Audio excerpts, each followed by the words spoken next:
Hey, welcome back to the channel. Thanks for being here. Well, it's time for another Tools of Tech Tuesday, and with the reveal of the PS5, I thought, well, maybe you don't want to spend $1 billion on a gaming headset when we don't even know for sure that it's going to work with the PS5. So that's where something like this could come in handy. These are the Turtle Beach Stealth 300. Let's start with an unboxing, and then we'll talk about some features, and we'll go into a sound test as well.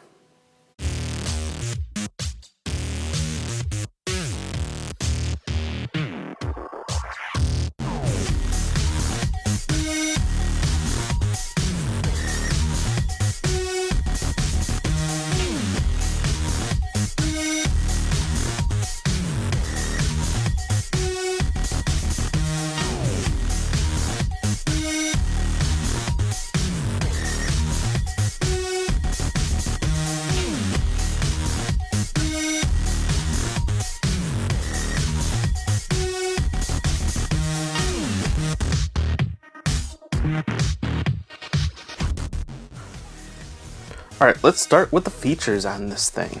So first of all, everything is basically on this one side, on the same side that the wire comes out of. So first, when you want to talk, you can have your microphone down. If you need to have a private conversation without your people on the other end of the chat hearing, you just flip it up and it mutes the mic. It also has a button here for power, of course, so it turns it on and off. It has an LED light on the bottom that will be green when you have plenty of battery, and then it will turn like this orangey red kind of flash when you are starting to get low. There's another button right beside it that will change the sound profile, so you can do things like bass boost. Also, the top knob on here is a volume knob, so what you are hearing through the headphones while you're wearing it. Then the knob below that, the little wheel below that, is for your pass-through from the microphone to your headphones, so you can hear the surroundings. You hear your own voice. You can maybe hear people in the same room as you talking to you, things like that. The headband is metal, but it does have plastic over it, so it looks like plastic, but they say it has metal in there. It feels pretty good. On the bottom of the headband, and the part that touches your ears, has memory foam, but it's covered with cloth, so it's actually pretty comfortable. They can be a bit tight for me, but maybe that's more indicative of the fact that I have a fat head. So one of the downsides of these is I wish they would put some multiple lights on here, or maybe multiple colors on that same LED, some way to let you know, okay, you have a half a battery or 3/4 of a battery or something like that. So with this, it's either green or red, and so you don't know, do you have 50% battery or do you have 90% battery? You can't differentiate other than you know how long it has been since you charged them and how much you've used them. Another thing that I really don't care for is that they seem like they took like over 2 hours to charge. So maybe the lack of a very specific battery indicator like you'd have on a phone or a tool battery isn't that big of a deal, and maybe the longer charge time isn't that big of a deal due to the fact that when I left these on playing straight through with an Audible book playing through an old tablet, these things lasted more than 48 hours. I was really impressed with that. I thought the Audible book would be a good analog for speech coming through from people chatting on the other end. So I can't imagine a scenario in which you would want to use this for more than 48 hours straight and never charge it. So to me, the rest of that stuff is kind of inconsequential, because when you go to sleep, you can plug it in and you're just not going to run out during the day. I would say that could potentially change if the battery is not very good and it degrades over the years, but I have no way of testing that. But even if the battery degraded to more than half of its current capacity, it would still last me more than 24 hours straight. So I'm good with it. So one of the features that they don't tell you about on the box is that this connector that this uses is a standard TRRS connector, which means it works with your smartphone. It works with a lot of laptops. It works with the PS4. It works with an Xbox. So yes, I have tested this on all of those. I tested it on a Samsung phone. I tested it on an iPad mini. I tested it on my laptop. I tested it on the PS4, of course, and I tested it on an Xbox.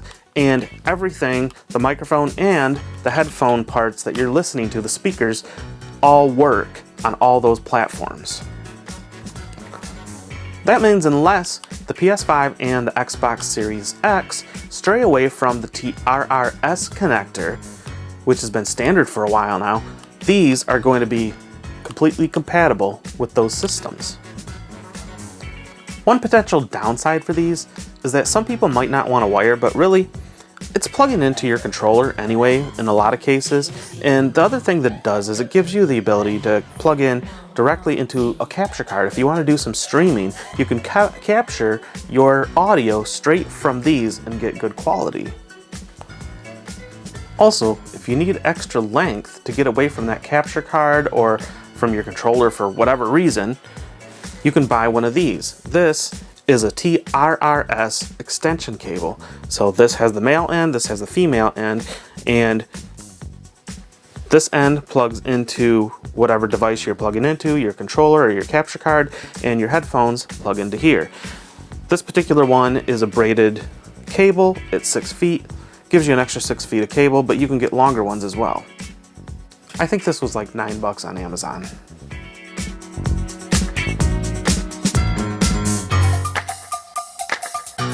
Now let's talk about the sound quality. I was actually pleasantly surprised by these things. Maybe it's just because I'm not overly familiar with gaming specific headsets, and I thought maybe because other gaming headsets can be hundreds of dollars, I thought maybe these would just be like, sound like pie tins and connected to some speakers, but they actually sound really good. I was surprised by the amount of bass that they have, and the fact that it's not muddy and the mid-range isn't muddy. The treble's pretty decent. The website said something like powerful lows and crisp highs or something like that. And I'd agree with the powerful lows. I don't know if I'd completely agree with the crisp highs. I listened to them, but also based on the specs, they go up to 20 kilohertz. Now, a lot of headphones will go up to 22 kilohertz, which means they can reproduce higher pitched sounds. And where that comes into effect is if you're listening to something that has cymbals and things like that, a lot of times you'll hear more reverberation in the high end. And they say that most people can't hear it, but especially younger people can still hear that. And since I can still hear those frequencies, I enjoy having them in a set of headphones or speakers because it just makes the music sound more full and real to me. I was hoping to find a chart, something like this, that would kind of give us a better idea of what these headphones kind of sound like. Now, as you're looking at a chart like this, going up and down, the vertical axis represents volume. As you're going left to right, that represents the frequency or the pitch of the sound. So all the way on the left, you have all the really bassy stuff. In the middle, you have the mid-range, things like a lot of guitars and vocals. And then all the way over to the right, you have things like cymbals, things that are really high-pitched. Now, if you could play a bunch of notes all at the same time, all at the same volume, if you recorded that and you were going to try to reproduce that, the most accurate reproduction of that you would see a flat line here. So when you see the line dipping here on the ends, that means that the speakers or headphones that this chart represents would not play those sounds way at the bass end and way at the high end as loud as they do the stuff in the middle, even if it was recorded at all the same volume. So the most accurate speakers or headphones would have a flat line. People will argue though, whether it's better to have a flat line or whether it's better to have a certain curve. Some people like more bass, some people like more treble. I myself like to have a more flat sounding speaker or headphones.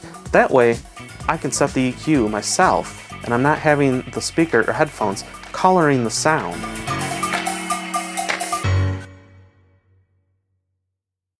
Let's do a sound test. So now you're hearing what the microphone sounds like on this headset. And if you ask me, it sounds pretty good. So just as I did on the speakers on these headphones, I looked for a chart for the microphone to show how the mic picks up. When you're looking at a chart for a professional mic, you'll see a graph. It looks similar to the graph that we saw before. However, what it'll be is when a line is up higher in a certain spot, that means that the microphone is more sensitive to those sounds. When the line is lower, it's less sensitive. So the most accurate microphone would be straight across a flat line. So even though I didn't find a chart for the microphone, I did see on the website that it's an omnidirectional microphone. That means that it picks up equally in all directions. So if someone is out to the side talking, it's going to pick up them equally as much as it picks up you, except for the fact that your mouth is closer to the microphone. But it would really be better if the mic was more sensitive this way towards your mouth and kind of blocking out noises out to the side. That would be nicer. I don't know why they made it omnidirectional, but that's what it is.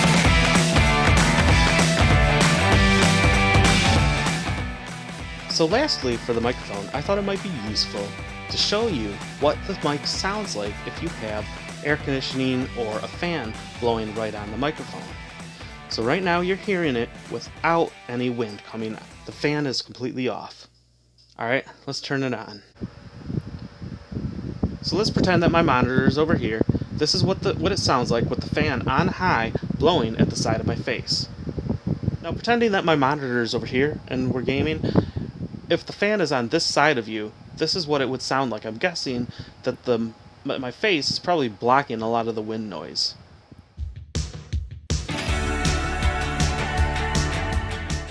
But overall, if you need a gaming headset and you don't want to spend $1 billion, I think these are worth checking out. I was pleasantly surprised by the sound quality, both on the speakers listening to music and in the microphone listening to what it sounded like when I recorded stuff. So I hope that helps out.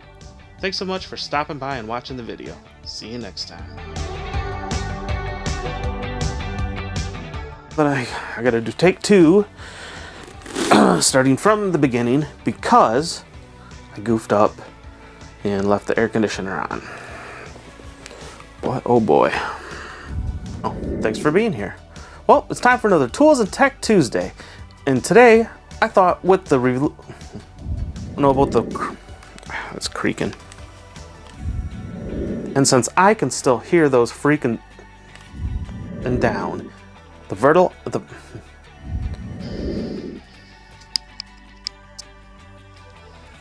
Okay, so now you're hearing... Well, they're kind of squeaking. I don't know if you can hear that creaking noise.